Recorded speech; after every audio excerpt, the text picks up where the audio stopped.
Hello, everyone. This is Barry Jones with SP History, and we are beginning a new little series on World War II and just a couple episodes on World War II. A couple things I think are important when evaluating World War II and why it happened, and some of the consequences and some of the things that were first to occur in World War II that changed history going forward. So we'll be looking, I think, two episodes on World War II and then one on the immediate aftermath of World War II and some of the shenanigans that went on involving, stop me if you've heard this before, uh, American intelligence, which at that time there was no CIA, but it was the forerunner to the CIA. But it did involve Allen Dulles. And so we'll get into that. So I'm looking at about 3 episodes on this topic. So I've entitled it Why World War II Matters. This is not an original title with me. If any of you are familiar with Victor Davis Hanson and his work, he's written a book entitled Why World War II Matters. A lot of the material that we're going to be looking at comes from Victor Davis Hanson's book. And he is an expert when it comes to all things World War II related. So some important lessons, and if you don't remember anything that we talk about in this episode, I want you to remember one important concept, and that is the concept of deterrence, because we're going to be talking a lot about the lack of deterrence and what can happen in a situation such as that. All right. Uh, and I always, when I teach this to my students, I uh, I usually teach this at the end of my World War II unit because we go over all the nuts and bolts and all the things that are standards related, all the important locations and the major players and the people, et cetera, et cetera. And I want them to have some sense of a working knowledge anyway of what World War II is about, who the major players were, et cetera, before we get into some of the contextual issues that we're going to be looking at today. I kind of want to draw some conclusions. So this is sort of a wrap up. I'm assuming most of you who are listening or watching this already know some of the basics about World War II. So I know you're not supposed to assume, right? They say assuming makes an ass out of you and me, but I am assuming, and maybe that's a mistake, but for the sake of brevity and time, I'm going to jump right into this. And it wasn't a world war. World War II was not a world war at the beginning. It was actually a series of little wars, European and Asian wars. Uh, the Italians and the Japanese and the Germans were the main, obviously, these are the main combatants causing all the trouble. And so you have people from different places in Europe and Asia fighting the Italians and the Japanese and the Germans. For example, the Japanese were fighting, you can see here in this picture all the different, pictured in yellow, all the different places in yellow. Of course, there's red arrows showing the directions that Japan and its navy was looking, uh, skirmishing with other countries and other peoples. If you were to just draw a circle around the area, the landmass, and just look on the globe, all the different places Japan was fighting, it's quite a vast territory. You're talking from the Aleutian Islands, which is up near Alaska. So you're talking close to the United States, close to Canada, all the way to New Guinea, and from China, which you see there, the big chunk in yellow, all the way to Hawaii. And so obviously Japan must have a very strong navy because it's an island, it sits in the middle of the Pacific. So the Japanese theater was pretty large. The European and African theaters were also uh, being fought over. This involved Germany and Italy, from the Volga River in Russia, which is, of course, you remember Germany invaded Russia to 3 miles off the coast of Miami. There were German subs right off the coast of the United States. And then also from Norway and the Arctic Circle all the way to the Sahara Desert, where Rommel was looking for oil. So the Germans have, and of course Italy was fighting, that they invaded Ethiopia. So you've got quite a vast area where a lot of different battles are taking place, different wars are occurring, but it's not a world war in the sense that all the continents are involved or all the industrialized nations are involved. It becomes a second world war, a singular war where the whole world is involved now and everyone in the world is having to take sides in June of 1941 when Germany invaded Russia. Russia, up until that time, was basically a non-combatant, had signed a non-aggression pact with Hitler and was preparing for war with either the Japanese or the Germans, but was not in the war. And then a few months later, in December of 41, Japan attacks Pearl Harbor. And here again, the United States was trying to walk a fine line. FDR is trying to figure out a way to supply Britain without breaking the law. They pass neutrality acts and they do cash and carry and then lend lease, all these different ways to try to supply England, which is under attack also by the Nazis, by the Germans. So we are taking a side, but we're not in the war. But now after December 1941, we are. And of course, because Germany and Italy already are allies with Japan, as soon as Japan attacks the United States and we declare war on Japan, Germany and Italy jump in on the side of Japan, declare war on the United States. So if you do a tally at this point, December 1941, everyone who matters is in the war.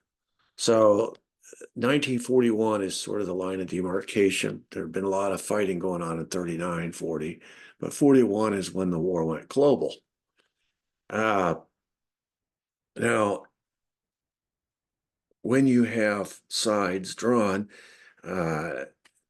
it's important, at least you would think it would be important, that in order to have a good fighting chance of winning, that you have the allies or whatever side you're on, you are linked by some area of commonality, something that you all share. For example, the Axis powers were all totalitarian. So for whatever that's worth, that is at least something that binds them together. The Japanese were militarists, and though they had an emperor, he was largely just a figurehead. The militarists in Japan were running the show, and they were very aggressive. And all you have to do is look at what they were doing in Manchuria and China, and then obviously the attack on Pearl Harbor. And Japan is an expansionist empire at this time. In fact, they feel like that's their only chance of survival as a nation is to expand. You look at Japan, it's a small island country. It doesn't have a lot of natural resources of its own. So they need to expand and take the resources that they're going to need in order to be a power on the world stage. So they're very expansionist and they're being led by the military. So it's a very totalitarian regime. Obviously, the Germans are being led by a brutal dictator, Adolf Hitler, the National Socialists, the Nazis, and they learned everything they knew about fascism from Benito Mussolini and the Italian fascists. And so you have something at least that links all three of these together. Now, they're not, Germany and Italy are European countries and close by, and you could make an argument, have some semblance of common interest when it comes to geography, at least. Japan's halfway around the world, but they're all expansionists. They're all attacking. They're not being attacked, and they're all led by totalitarian dictators. who see a future where, and if you project this out far enough, you can see where it's headed. Let's just assume for a second that they had won. At some point, they would have had to have fought each other, because the Japanese foresaw an expansionist empire that didn't necessarily stop at the border of Germany's empire or Italy's empire, nor did Germany's empire and their designs, their visions of it stop where the Japanese boundary would be, or the Italians. At some point, because they are totalitarians and they're all looking to expand, if they dispense with the Allies, at some point they're going to start feeding on each other. That's just the nature of the beast. But beginning off in 1941, they do have something in common that unites them in some manner, shape, form. But you look at the Allies, and you have some pretty disparate motives and agendas.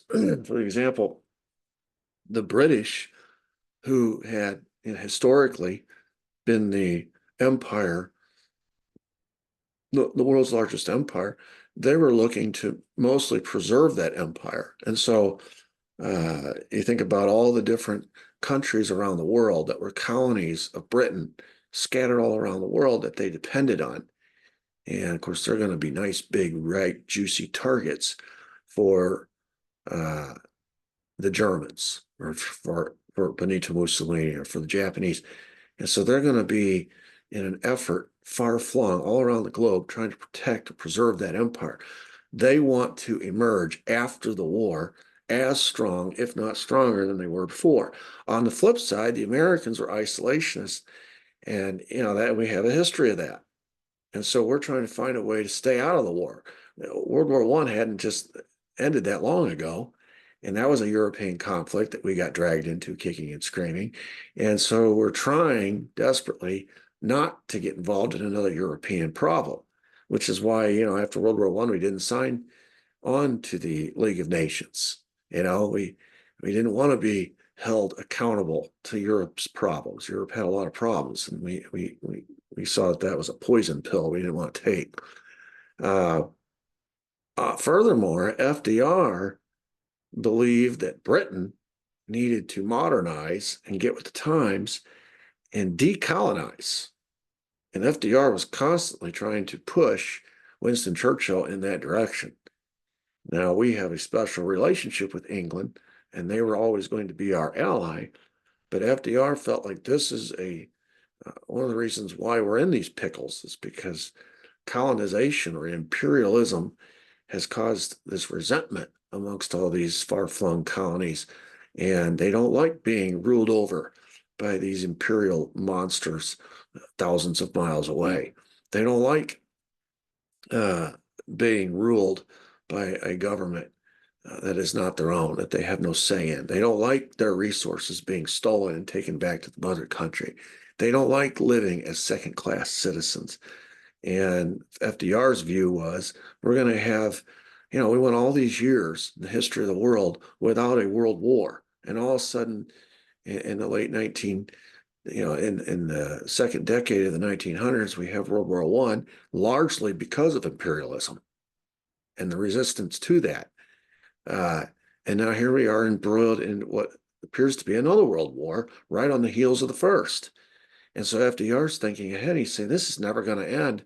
And all of these problems have started with the rise of imperialism and colonization. And so he's trying to push Britain and Churchill in the direction of getting rid of its empire. So clearly the Americans and the British are on separate pages when it comes to that.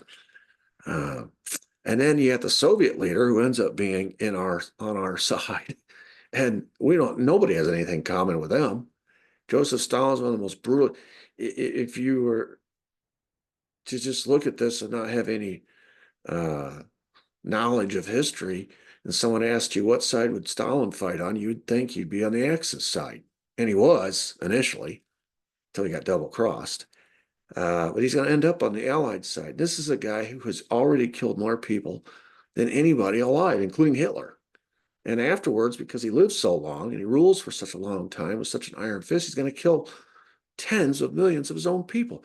I mean, there is nothing in common that the Soviets have with the Americans or the British, whether it be the system of government, whether it be their economic model, whether it be totalitarianism versus democracy, or a monarchy, or a constitutional monarchy. There's nothing in common, uh, at least as far as these things are concerned. These issues are concerned.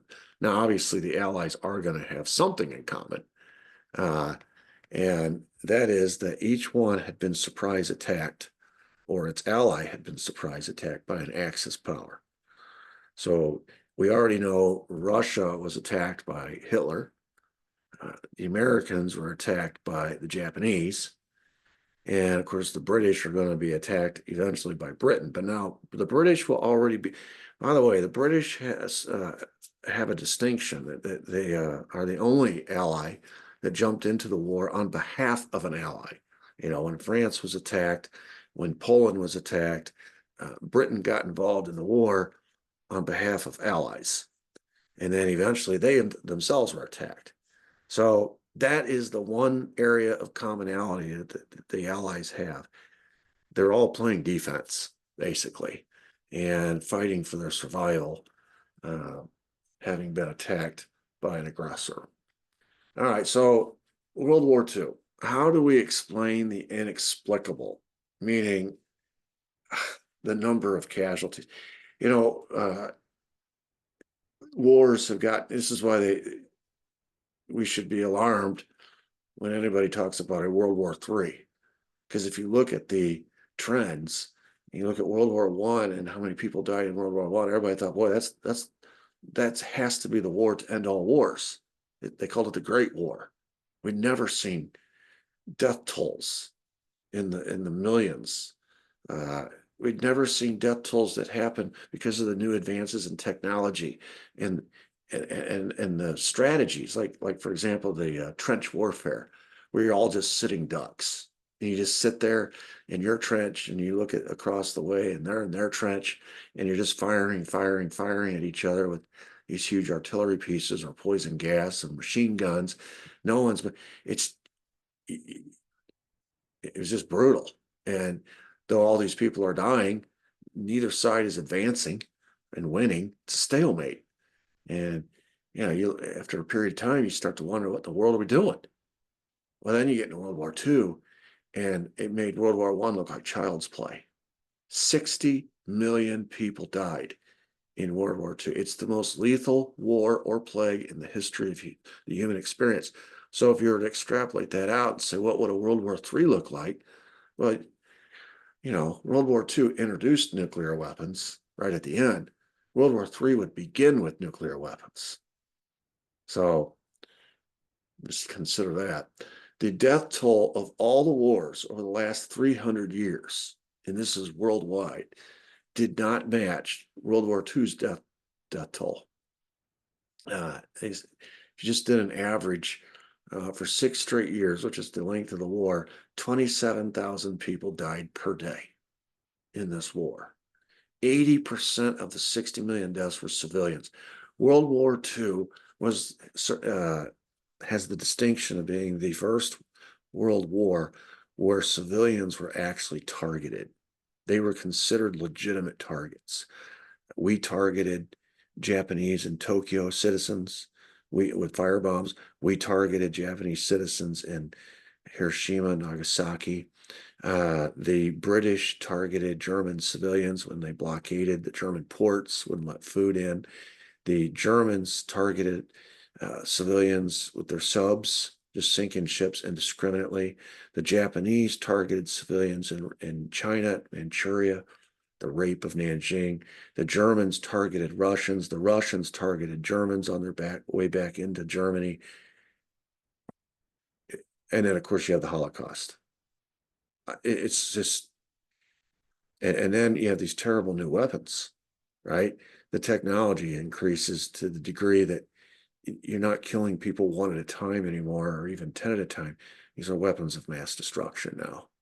80% of the 60 million deaths were civilians.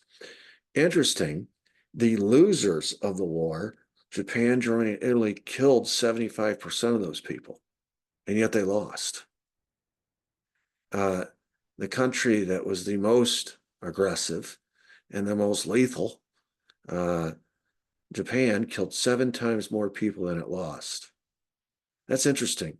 The countries that lost killed 75% of the people. And the country that killed 7 times more people than it lost was on the losing side. Here you see a graph, and you can see what countries suffered most grievously. And you look at China, it's an interesting, 20 million people. That's at the hands mostly of the Japanese. That's how brutal the Japanese were. That's where the Japanese piled up a lot of these stats, by the way, killing these Chinese.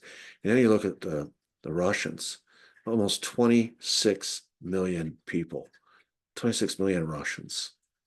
And, then juxtapose that against the United States, which I'm trying to find that graph there. It might not be on there. I don't see the United States. We lost relatively few compared to obviously China and Russia. Because we always came into these wars late. 41, the war has been going on for 2 years in Europe already, and we fight for 4 years. But the war lasted 6, and it was even more late in World War I when we came into it. So we were always the country that came in late, lost the least amount of people, and emerged victorious, and without having any physical damage to our own country to speak of, because none of these wars were ever fought on U.S. soil. So we always emerged from these 2 wars anyway, smelling like a rose. And of course, we're the only economy that hasn't been damaged, and everybody needs our stuff. So after the war, they're eating our food and they're buying our stuff. And we're the only country that can provide it, sell it, all the things. So, you talk about wars that were beneficial to the United States. Why was World War II so lethal? Well, first of all, there's more people on the planet in World War II than any other time. It's the first war with 2 billion people on the planet. So there's more people, there's more death. It was also the first truly global war. World War I never got to Africa. World War II did. There was no Pacific theater in World War I. So though they're both considered world wars, World War II was World War I on steroids, basically. And the war was longer. Not a lot longer, but enough. And with the technology and the increased number of people and the targeting of civilians, you can see why so many people died. 6 years. World War I was 4 years. Civil War was 4 years. World War II was 6. So that's 2 extra years. And in every technological cycle, there are peaks and valleys between offensive and defensive weapons. World War I, for example, was a defensive war, which is why the strategy was to hunker down in the trenches. World War II was an offensive war. And when it's an offensive war, you're on the march. You think about Hitler's, that was his whole strategy.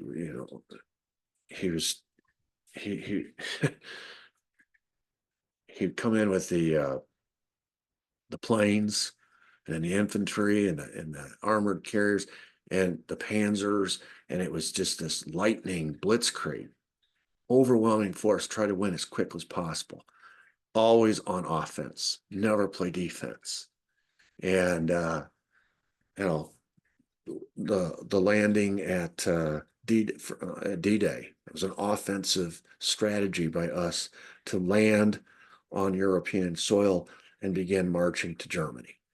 And so you just see time and time again where, as opposed to World War I, where neither side is moving and we're just staring at each other for 2 or 3 years over the trench lines, in World War II, that wasn't the case. You had planes that were attacking out in the Pacific Ocean. Pearl Harbor was attacked. It was a sneak attack. And then every time we took an island, we had to literally attack and use offensive weapons to try to take that island to get closer to Japan. Uh, you know, so it was and these weapons were offensive in nature. The aircraft carrier, for example, the aircraft carrier was the new important ship. You didn't have aircraft carriers in World War One necessarily, but in World War II, that was the necessary ship, especially in the Pacific. And of course, the idea was you advance with this floating air base close enough so that these planes could take off and go launch an attack, an offensive attack against the enemy. And sometimes, they'd meet the other side in the middle, in the air between the two ships, and then after they defeated those planes, they would continue on to sink the other side's carriers, and then come back to your own carriers. These are offensive strategies. Another reason is secular and or atheistic ideologies, specifically the Axis powers, that had no problem. They felt completely justified in the mass killing of innocents. Some of them used social Darwinism as an excuse, survival of the fittest, or we want to get rid of the undesirables or the unwell or the unfit in our society and create a master race. Obviously, that's what was going on in Germany. National destiny about it's our destiny. It's to be to reconstitute the old Roman Empire, or to create a Third Reich, or to create this Japanese empire. And if that means we have to wipe out millions of Chinese in the process, so be it.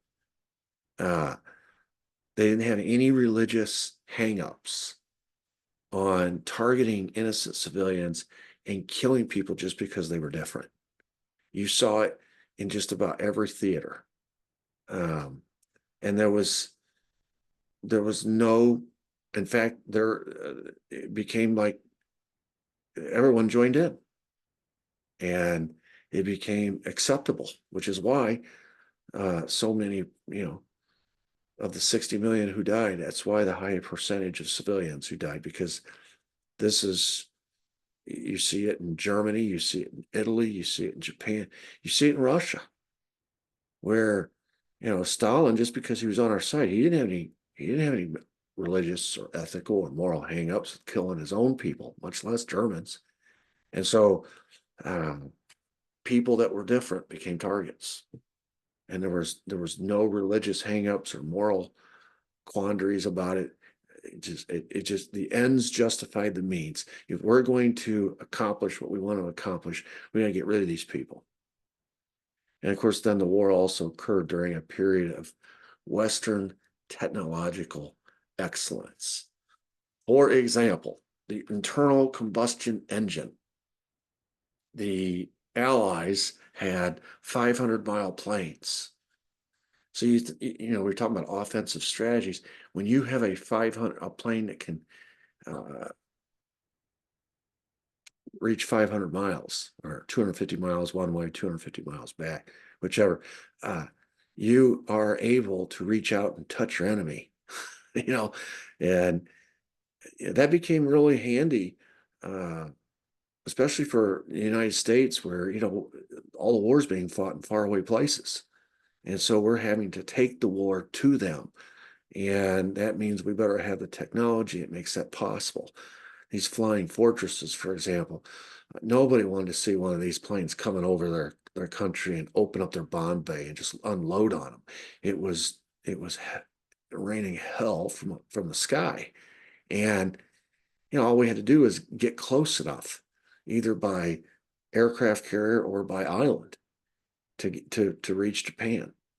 But we did the same thing in Germany, and the Germans did the same thing in Britain. So we have planes and ships now. They could go far away, and they can get there quickly. So the world shrank because of technology. We also have 4-engine bombers, which is double the range, double the firepower. Here you see a 4-engine bomber. Double the range, meaning you can go further, and double the firepower means you can go faster. And you've got aircraft carriers, floating air bases. These are the ships that made all the difference. I remember when I was a kid, we had a Christmas celebration at my grandfather's house. My grandfather had been accepted to the Naval Academy when he was 18, 19, whatever. And then he contracted polio. And so he was not able to attend the Naval Academy, but he was a Navy guy all through and through. And my father was none of the above. He never served, but he was a history buff and he'd done a lot of reading. And they got in this big argument about World War II and what ships won the war. My grandfather said, and he's from an older generation, said it was the battleships. And my father said it was the aircraft carriers. And they almost came to blows. This was over Christmas dinner. And I remember my dad packed us all up and we left before we opened any gifts or anything. And it left in a huff because my dad was mad at my grandfather, his dad, and my grandfather was mad at him. And it just destroyed Christmas dinner. And all the way home, my dad lectured all of us about the importance of aircraft carriers. I'll never forget that. It's interesting. The next day, my grandfather showed up with all the gifts as sort of as an apology. I don't think he ever agreed with my father, though. It was the aircraft carriers. He always felt like it was the battleships. My dad's point was, battleships were the ship of the past. It was the ship of World War One. Aircraft carriers were the ship of the future because, of course, it wasn't just an aircraft carrier out there. You had a whole entourage of ships protecting it, but it was the planes that mattered. The planes could, it's a floating air base, and it's like a city, and you're able to, you take the aircraft carriers out of the equation. I don't know how we get to Japan. Battleships would not have defeated Japan's aircraft carriers. We had to fight aircraft carriers with aircraft carriers, and it meant superiority in the air. And of course, if you get superiority in the air through, winning these aircraft carrier battles, then you have the vantage point. You own the skies, and now pretty much you can do anything you want. So I kind of agree with my dad on that one. Aircraft carriers were hugely important. Instantaneous communications. Now, didn't always work, if it had, Pearl Harbor wouldn't have happened, right? We'd broken our code. How in the world did instantaneous communications break down to such a degree that we were caught by surprise, to the extent that we were? I think there's some hanky-panky that was going on in that. But anyway, and then we have these new weapons, a lot of them coming out of Germany. Napalm, Zyklon B, which was actually a gas used against the Jews, the Holocaust. Plutonium and uranium bombs, we used those, obviously. The V-2 rocket, the Germans came up with these V-2 flying rockets, unmanned, the beginning of missile technology that we know today. And of course, the B-29 bomber pictured here. So you got some technology that has a lot to do with these casualties and the reason the war went the way it did. It was an offensive war. Now, early in the war, Germany looked like it was just going to run roughshod over all of Europe. It was just too easy. And there weren't a lot of casualties at first because countries were giving up so quick. Poland gave up in 28 days. Remember, it was a blitzkrieg. You come in with the planes, and then you come in with the panzers and the tanks and the armored carriers. Behind them comes the infantry, and it was just bam, bam, bam. It happened so quick. It was so overpowering. These countries they were surrendering in weeks or days. Denmark gave up in a day. Norway, 6 weeks. Netherlands, Luxembourg, Belgium, and France, 7 weeks. France had a 3 million man army, which is what Germany had. You would think France would put up a fight. 7 weeks. 7 weeks. The Balkans, Yugoslavia, and Greece, 7 months. Greek island of Crete, 13 days. All right, you can see why, this was why it was important to stand up to Germany in the beginning. to stop Hitler before he got any momentum, because now that the ball's rolling downhill, the momentum is almost unstoppable. And you can see on that map how much of Europe, of course, he hasn't advanced yet into Russia, but you can see all the other places. And, there's not a lot of Europe left, especially when you consider Italy's on their side. So they're not going to invade Italy. Russia, they ostensibly is on their side because they've signed a non-aggression pact. So in theory, they're not going to invade Russia, though they did. All that's left really, and Spain is was going through a fascist revolution of its own. So all that's really left is England. And during all that time, Germany only lost 100,000 soldiers. So if you're the Germans and you're coming off the humiliation of losing World War One, and you lost all this territory, and you're broke, and all the things.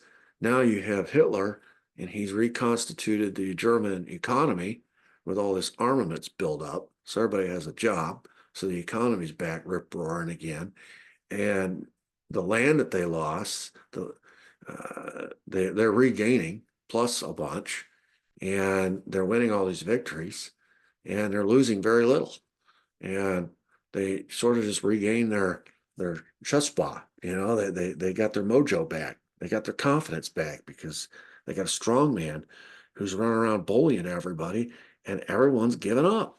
They're just laying down, and this is the brilliance, I think, of Winston Churchill, because he's the first to detect a weakness in Hitler's strategy or in his character. We'll talk about that in a minute. But so by this point, the conventional wisdom was the war was over. Hitler had already achieved what no one else in history had, including Napoleon, including Julius Caesar. With the territory, today's equivalent would be the European Union. And any other country that he hasn't invaded, they're all on his side anyway. They're pro-Nazi anyway. They're collaborating. They're working with the Nazis. Switzerland, Portugal, Spain. Sweden is actually selling iron ore to Hitler. And of course, you need that to conduct the war. Turkey, these are the countries remaining, and they're helping. They're collaborating with the Nazis. Everybody else is giving up. So, from the outside looking in, it looks like Hitler and the Nazis they've already accomplished more than Napoleon and Caesar. What's left to accomplish? Especially when you consider at that point in time, Russia was on their side. And Spain was a fascist country, and Italy was a fascist country, and they're allies. The only country left is England. And of course, the United States, but it's across the ocean, it's isolationist, and no one has to worry about the United States. The United States is not going to jump into this war. They're going to have to get dragged into it, kicking and screaming. So he didn't have to worry about the United States interfering. The USSR, the Soviets, are collaborators to the non-aggression pact. He has no enemies that can threaten him. And he's got more territory and conquered territory than Napoleon or Caesar ever had. The only country that stood up to Hitler was England. And that is simply because of Winston Churchill. It's just fascinating. Winston Churchill was this backbencher who had, had some spectacular failures on his, to his name during World War One, and so no one really wanted to listen to him. Here we are approaching a new enemy in World War II. He's the only one in England warning that Hitler can't be trusted. Chamberlain went over and got snookered and basically agreed to give Czechoslovakia away to Hitler. And Hitler took the measure of Chamberlain and realized, I can do anything I want to England as long as Chamberlain is in charge. At this point, when Hitler violated that deal, the Munich Pact, and went into Czechoslovakia and took it, and then invaded Poland, then the British were like, uh-oh, and they started to lose confidence in Chamberlain, and so they voted in Winston Churchill. And Winston Churchill detected a weakness in Hitler's character, and that was, I think if you just hang in there, he'll get bored and he'll start making mistakes. I think he has a short attention span. He's so used to winning quick with this overwhelming blitzkrieg. He's so used to everybody giving up, laying down in his path. I think if we just hang in there and hang in there and hang in there, he'll get bored and he'll start making mistakes. And of course, looking back with all the advantage that we have of hindsight, we know that's exactly what happened. England just hung in there and hung in there and hung in there. Hitler got frustrated and turned his attention to Russia and attacked Russia. And he hadn't finished the job in England. And that's the beginning of the end for Hitler. But anyway, it's kind of interesting. Winston Churchill had to stand up to his own government. You know, there were people behind his back, like former King Edward and Lord Halifax, who were trying to cut a deal with Germany. You know, that's the whole reason why Hitler stopped. If you remember the story of the Dunkirk, when he had the British troops and the French troops trapped up against the English Channel, and they're sitting up on the bluffs, and they stop. They could have obliterated them right there at that point. England would have had to surrender. This is early in the war. And he stopped. And the reason he stopped is because he was secretly negotiating with people like King Edward and Lord Halifax, trying to get the new government, Churchill's government, to surrender, or at least issue some sort of terms that they could avoid the fight. And England would just give up, like all these other countries had. And Winston Churchill kept saying, no, no, no. And that's when he got on the radio and gave that famous speech to his people. We'll fight in the air, we'll fight in the water, we'll fight here, we'll fight there. We will never, never, never, never, never, never, never give up. And at that point, Hitler realized, oh, okay, I'm dealing with a new a sheriff over there. He's not like Chamberlain. And so when he went to attack at Dunkirk, he found out that while he had been waiting and the fog had set in, the British had evacuated all those troops. And when the fog lifted, there wasn't anybody on the beach left to attack. And everybody says, well, Hitler made a big mistake. Well, he did. But it wasn't because he wasn't trying some underhanded deal. And the reason he was trying some underhanded deal with the British is because he had some partners over there who wanted to surrender. It was Winston Churchill who stood up and said, no, we will not surrender. And thank God for Winston Churchill. All right, so this is the main topic that I wanted to discuss today, and that is deterrence. Deterrence is when, you know, sometimes people call it peace through strength. If you're strong enough, no one will want to mess with you, right? And though at this point in time, people thought the Germany had basically conquered most of Europe and was an unstoppable force. The war appeared to be coming to an end. In reality, it was just starting. And the reason it was just starting is because the Allies lost deterrence. When I talk about the Allies, I'm talking about the three that end up being the main allies. The big three. You're talking about the United States, Britain, and Russia. The comparable military strength was on the Allied side. But the Allies, before all this happened, and before they got pushed into using it, didn't want to use it. They weren't willing to use it. And the Axis powers were. For example, the German army had 3 million people in it, all right, at its peak. The French army by themselves had 3 million people, and the French were part of the Allies. It was technically the largest land army in the world at that time. It was a little bit bigger than Germany's. The combined arms of the Netherlands and Belgium was 500,000, so that's 500,000. The British had 300,000 people in their army. Total, the Allies had 4 million soldiers, 3,000 tanks, and the tanks were superior to the German tanks, and they had better planes, 4-engine versus 2-engine. And so if you just look at that, the comparable military strength, the Allies had more of it than the Germans. But we didn't act like it. We kept deferring and deferring and deferring. And there's been several theories bandied about as to why we did this. Some of it was, well, we just got done fighting World War I. Nobody wants another one. If we just, you saw this with Chamberlain when he talked at Munich, when he talked to Hitler. If we just give him what he wants, he promised he won't take the rest of Czechoslovakia. If we just give him the Sudetenland, he said he promised. He gave us his word, and so we defer. And all these provocations, you think about Italy invading Ethiopia. We didn't do anything to stop it. The League of Nations did nothing. Germany took back the Rhineland. The League of Nations did nothing to stop it. Germany invades Austria and annexes Austria. The League of Nations does nothing. Japan's running wild in Manchuria. The League of Nations does nothing. So these totalitarians are watching each other and all their little actions, and they're realizing, I don't think the world community is going to stop us. I don't think they have the stomach for it. Hitler said after, he's talking about the British in particular. He says, quote, I've seen them at Munich and they're worms. In 1928 in France, it was illegal to put in a school book any mention of the triumph of Verdun. They thought it would be, it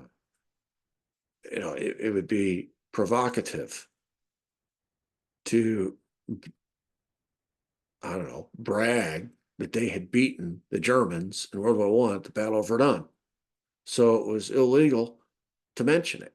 It'd be like the Americans excluding from their textbooks any mention of the Revolutionary War and our victory over the British. Now we can't talk about it. The British might get offended. It's just crazy. We're worried about their feelings. In 1930 in Holland, a destroyer was renamed a, quote, flotilla leader because they thought the word, quote, destroyer was too provocative. So we're getting into words. Sound familiar? It's all about words and how they're perceived. And we're afraid that if we take too aggressive a stance, or we use a word that sounds too aggressive, it might offend somebody who might they might take offense, and we might end up in a war over it. In 1932-33, the Oxford Debating Society in England famously said, quote, for king and country, I shall not fight. So this is the tenor. This is sort of the prevailing notion in England at that time was to be anti-war. After World War I, and we're not going to go through that again. I shall not fight. The Germans, on the flip side, had no such compunction. They didn't care if they offended you or me or whomever. They were already violating all the terms of the Versailles Treaty. The Italians were already planning to invade Ethiopia, and the Japanese had already been fighting for 2 years. And we, the Allies, the League of Nations, which is supposed to keep the peace and prevent any of these sorts of things from happening again in the future, is doing nothing. It's basically become a debating society. They don't have any money. They don't have any armies, so they can't stop. All they can do is go to these people and beg them to stop. And when you're talking to somebody like Adolf Hitler and you're projecting weakness, a guy like Adolf Hitler, it's just like any bully. If you project weakness, the bully senses that and he attacks the weaklings. If you project strength, there's always deterrence it's a deterrence that they have to at least consider the consequences of their actions. They might get poked back in the nose, but if they know you're not going to poke them back in the nose, they're going to take your lunch money. And that's exactly what's happening. It's what we call appeasement. Appeasement is when you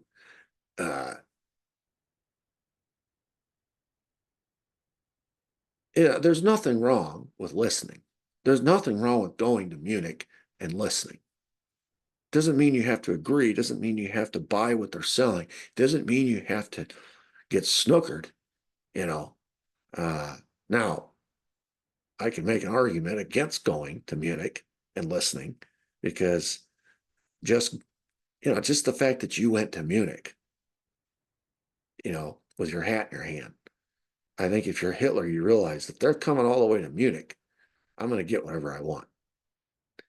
So this idea that you always have to be ready to listen and use what they call soft power. Soft power is anything less than military, anything other than military. You just don't want to ever resort to military, and you don't want that to even be on the table, because Lord knows we don't want a war.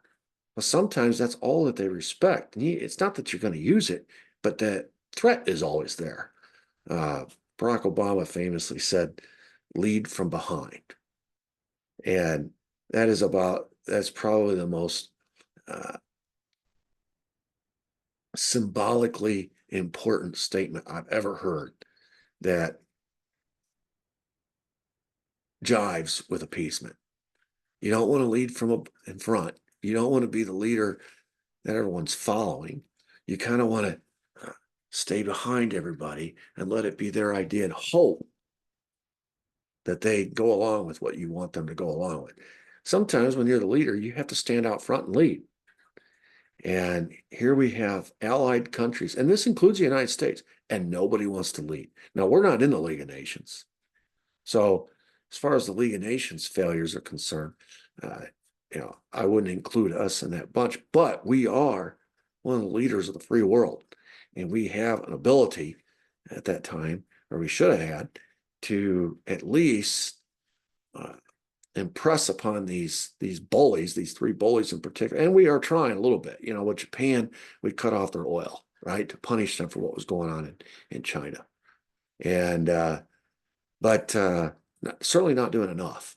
The reality is, on the European continent, the British and the French should have been out front leading. They're the democracies. They're the ones who fought and spilled the most blood in World War I. They're the ones most at risk with an out-of-control Hitler or out-of-control Mussolini.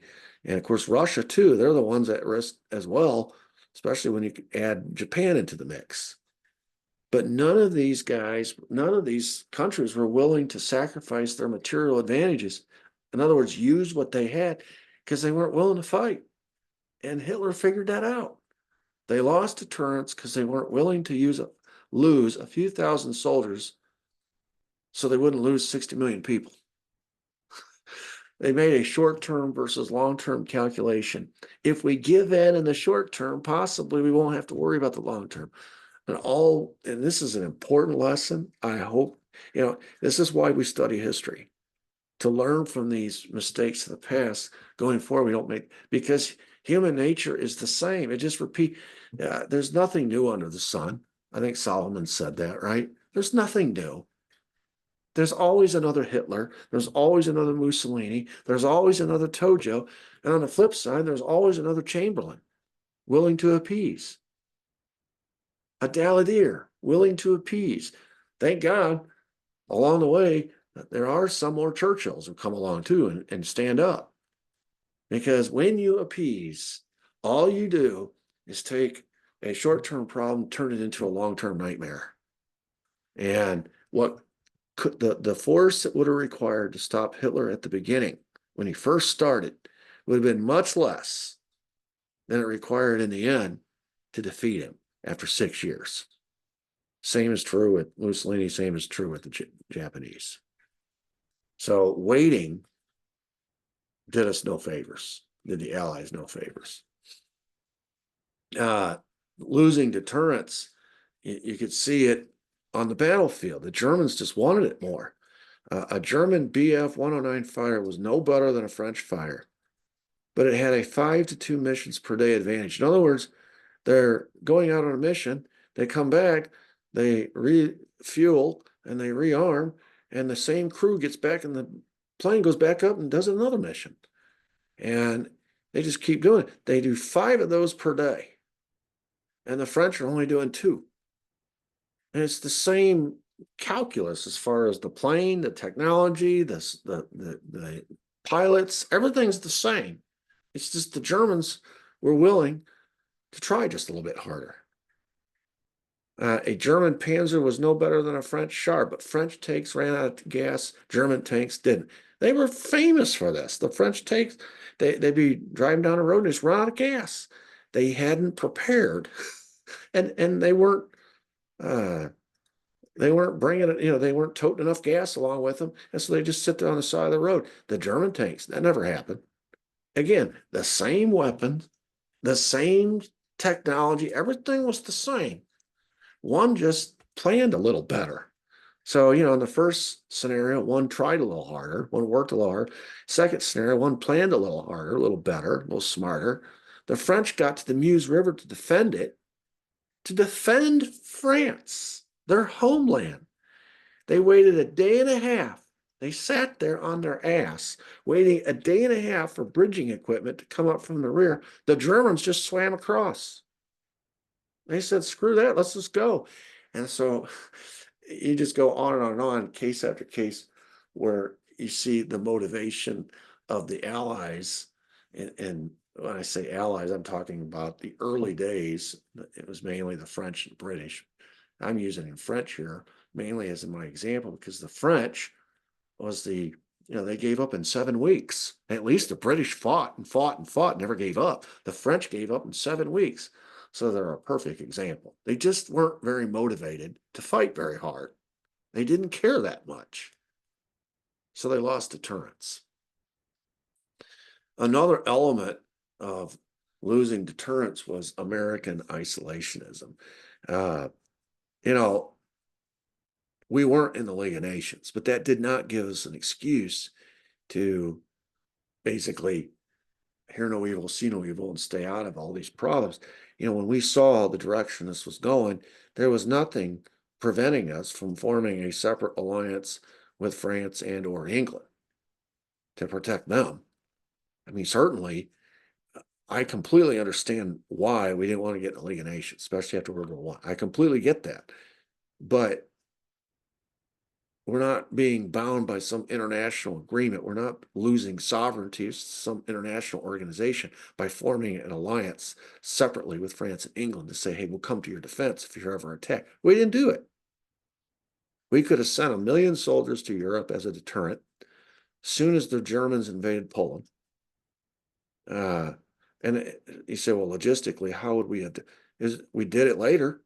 We sent 1 million soldiers to Europe in 6 months after we were attacked, and Hitler would not have invaded Western Europe. The presence of the American, this is one of the things that Hitler was always concerned about. If, we got our subs out there, if we sink the wrong boat, it's an American boat, we might bring America into the war before we've accomplished everything we want to accomplish here in Europe. So it was always a matter of timing with him. We don't want the Americans coming into this war in time to make a difference. Well, if we'd sent 1 million soldiers over to Europe when Hitler was just getting started, which, Poland was right at the beginning. If we sent 1 million soldiers over there, just the idea of them coming, they wouldn't even have to be there yet. Just the idea of them coming would have caused Hitler it had given him pause for sure. Uh-oh. We're awakening a sleeping giant here. But we didn't do that. We stayed isolated. And, the question is, why didn't we? Well, there were many people in the United States who felt that the Versailles Treaty had been unfair to Germany. And so they kind of said, well,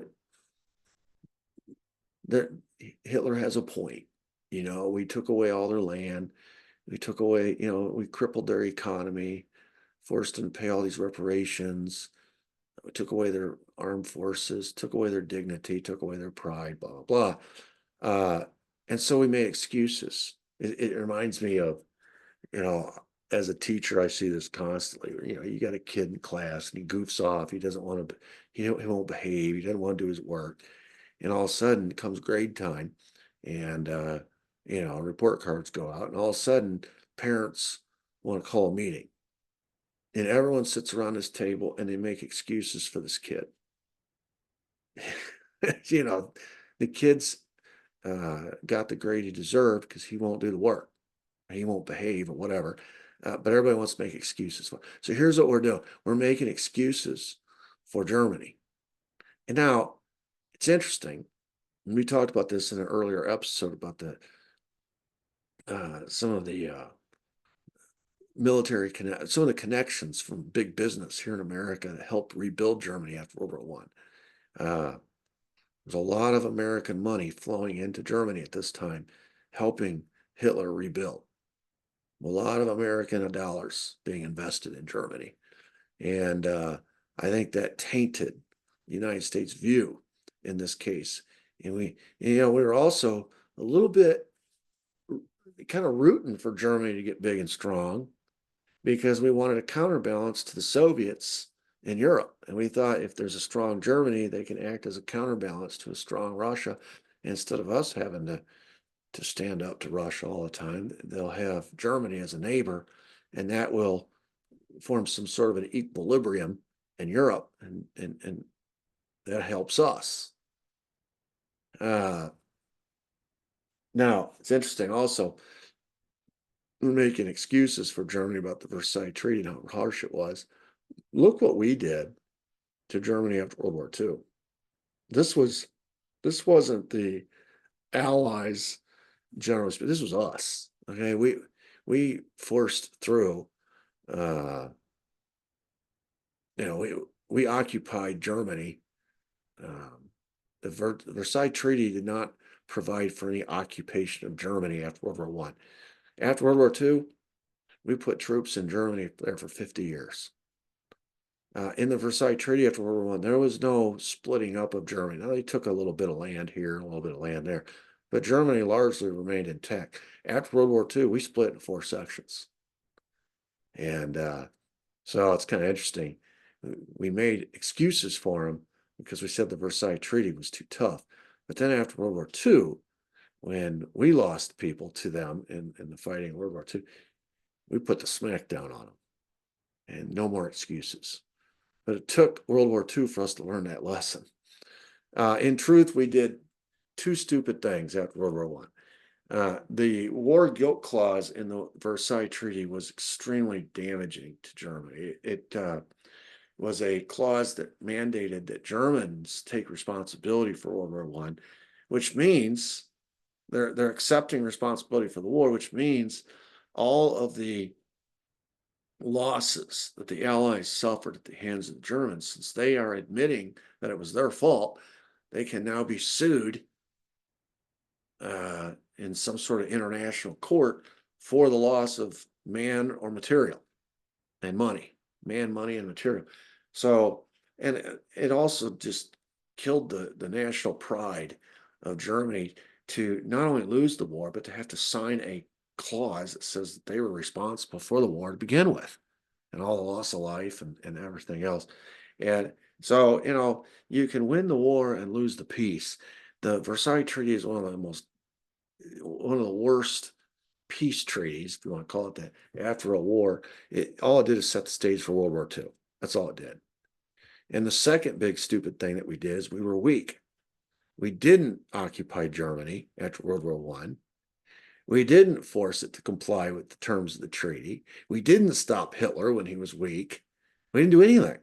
We let Germany get on a roll, bust up the treaty, tear it up, decide not to follow it anymore, go back and retake all the land. And, in a matter of a couple of years, Hitler had created a war machine unlike anything the world had ever seen. The third element of deterrence was lost was when the Soviets collaborated with the Germans, which, it was bad enough to the Allied side, or it was bad enough to the side of peace, we'll put it that way, that Stalin was cozying up to Hitler and agreeing not to attack him so that Hitler didn't have to worry about any enemies to the east. But that non-aggression pact signed in 1939 provided Hitler, as part of the terms, with natural resources that he was going to need to go make trouble for other countries. 30% of his oil came from Stalin, 30% of his wheat came from Stalin, 20% of his precious metals. the stuff that you use to make steel. So this non-aggression pact, while it preserves some semblance of peace temporarily between Stalin and Hitler, provided Hitler with two things: assurance he didn't have to worry about his eastern flank, and natural resources so he could go out and warmonger around the rest of Europe until he got strong enough where he could turn all his attention back to Stalin. This collaboration with Stalin gave Hitler a sense of, I can't be beaten. I can't be beaten. And as long as I've got, Russia and Stalin was the one he feared the most, and now he's got Stalin under his thumb, and he's getting resources from him. It's kind of interesting. Stalin reminds me of a mafia boss. He reminds me of one of those mafia movies where they're always cutting deals with even families that have just killed, they just had a war with another mafia family, and the mafiosos get together and they strike a deal to end the war and do business together because there's business to be done. There's money to be made. That's what Stalin did. He cut a deal. When you look at the 6 major belligerents in World War II, Stalin cut a deal with all of them. And he honored the deals with the Axis powers, his enemies, better than he did his own allies, which was the US and Britain. Tells you a lot about Stalin. He never, for example, broke the non-aggression pact he made with Germany. And by affiliation, Italy. So they were allies, so the non-aggression pact applied to both. He never broke that. Now, Hitler did, but Stalin didn't. He also never broke the non-aggression pact he made with Japan in April of 41. All right, Japan is a belligerent. Japan is one of the Axis powers. Germany and Italy are the Axis powers. Okay? These pacts were so ironclad with Stalin. He was so intent on honoring them. A Liberty ship full of aluminum could sail from Portland, Oregon, or Seattle up to the northwest of the United States in Washington, go all the way to Vladivostok, which was home port of the Soviet Pacific Fleet and the largest Soviet port on the Pacific coast. It could sail all the way there. And the Japanese would get out of the way and they wouldn't touch it, because they had this deal with Stalin and the Soviets, and they didn't want to jeopardize. This is an American ship that they're fighting the Americans. They're at war against Americans. This is an American ship. You would think an American ship would be a target for a Japanese, for Japan, but they would get out of the way and let it go through because it's going to the Soviet Union. Even though at the same time they were killing American soldiers who were allied with the Soviets by this point in places like Iwo Jima and Okinawa. That tells you the respect that the Japanese had for Stalin. It also tells you the respect Stalin had for the Axis powers. And they're all cut from the same cloth, aren't they? Hitler, Mussolini, Tojo, Stalin. Even though Stalin ends up on our side because he got attacked, I mean, he had a common enemy, he thought like Hitler. He thought like Mussolini. And they all considered the Allies to be weak. They'd lost deterrence. They had the technological, they're superior technologically, militarily, financially, even from a population standpoint. And in every way that it can be measured, they're superior, the Allies, but they don't act like it. And they don't want to push their weight around. They don't want to use what they got. And they keep giving up ground, giving up ground, giving up ground, bending over backwards, trusting the word at Munich. And so all of this losing deterrence, all of this appeasement is the reason we end up in this terrible world war that cost 60 million lives. Soviet collaboration allowed Hitler to invade Western Europe, and he never had to worry about his eastern flank. And plus, he's getting all these resources, and And one thing Hitler understood, though he was willing to double cross the deal, I think he understood that Stalin never would. And so, but that gives Hitler a lot of freedom of movement, uh, a lot of reassurance to know I can do pretty much anything I want over here. No one's going to stop me. And the only one he was worried about was Stalin. And once he got that non-aggression pact, he didn't have to worry about Stalin anymore either. So, what are the three events that, combined with the appeasement, combined with American isolationism, combined with the Soviet collaboration, all this lost deterrence, what are the three events that are going to turn a series of border wars into World War II? Well, the first one was when Hitler invaded the Soviet Union in June of 41. That was incredibly stupid. He has history. I mean, if nothing else, Hitler has the benefit of history to look at and say, this didn't work before when Napoleon tried it. I don't want to rethink this. But he got bored. He got frustrated with what was going on in England. Churchill wouldn't give up. And so he turned his attention to the Soviet Union. It's stupid for a couple of reasons. From 39 to 41, the Soviets gave more precious metals and resources to Germany each month than the Germans got in an entire year of looting the Soviet Union. So, his thinking was, all right, I'm going to lose all those precious metal, all those resources when I invade. But when we win, we just go in and take what we want. And for a year, he looted the Soviet Union of all this stuff. But he wasn't always win. He didn't continue to win. At some point he started to lose and they had to retreat out of there. And now all of a sudden he's not getting all those resources. And so, in addition to losing, now he's military. He's also losing the resources. It's also stupid because the Third Reich only had 80 million people total. The Soviets had 180 million people. This is why Stalin uses the strategy that he uses, which is basically to just retreat and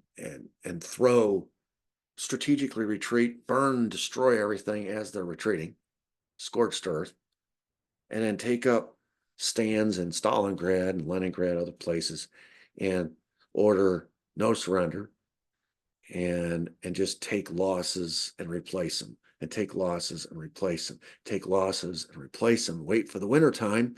And when the wintertime comes, you can counterattack. And the Germans can't replace their losses like the Russians can. The Russians have 100 million people advantage over the Germans. They can afford to lose a few more. So, wow, what a numerical advantage the Russians had. All right, the second big event is when the Japanese attacked the Americans on December 7th, 1941, surprise attack.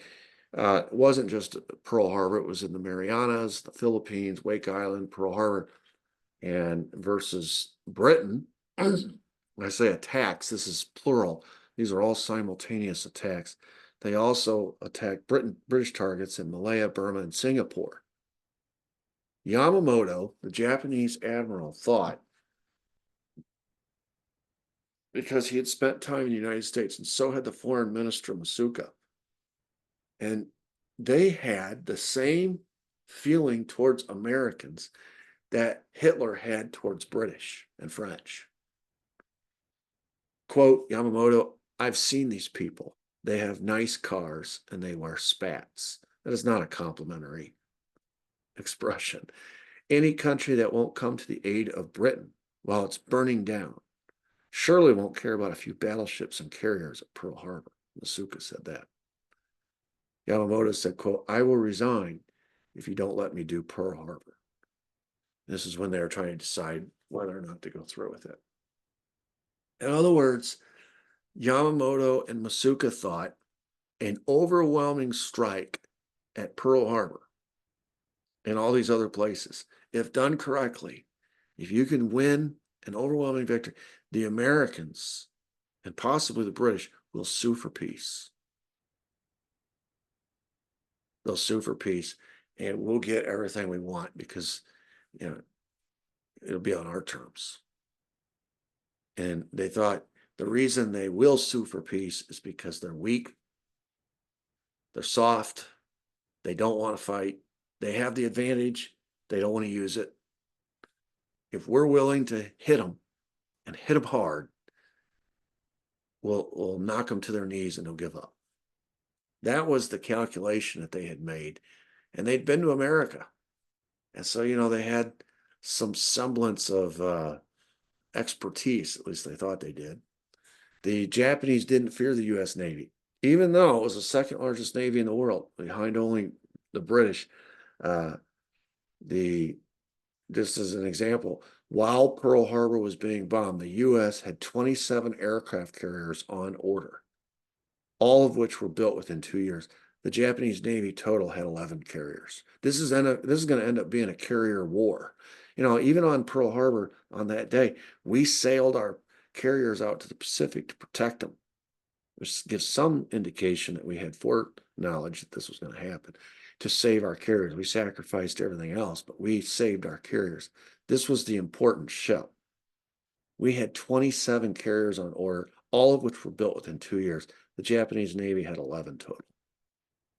So just like the Germans attacked the Russians, though the Russians had 180 million people to Germany's 80 million, though Russia is the largest geographical landmass country in the world, and history has shown you cannot beat Russia in a land war in 3 months of summertime.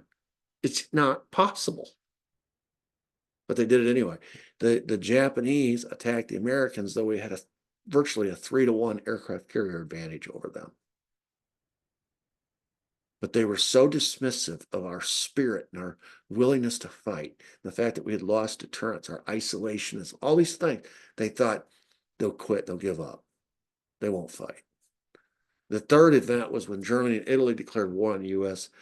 4 days after the Japanese attacked. Hitler gave a couple of reasons. He says, well, our U-boat commanders are tired of trying to determine if it's a U.S. ship or if it's a British ship. We all know that U.S. ships are heading towards Britain full of war materials to be used against Germany. But because he was so paranoid about the United States getting into the war, he had told his U-boat commanders not to bomb U.S. ships. And they were frustrated by that. Well, now their ally has attacked us. We've declared war on our allies, so now they have an excuse to, and this will free them up to just sink any ship headed to Britain. They also thought, Hitler thought that the Americans were, quote, cowboys, and it would take the U.S. 5 years to mobilize for war. This was a terrible miscalculation on Hitler's part. He thought by the time the Americans are prepared to enter the war and make a difference, it'll be over. And, you know, in his mind, you know, all of his victories happened pretty quickly, the Blitzkrieg. He's having troubles now at this point with Britain and Russia, but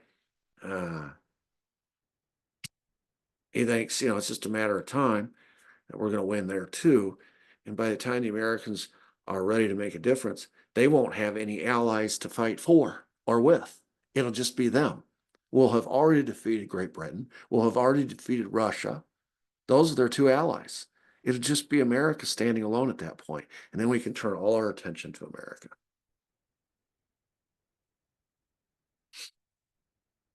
Okay. So the upshot of this part one of why World War II matters is the lost deterrence. The Allies had the ability to prevent the bullies from doing what they did and causing World War II.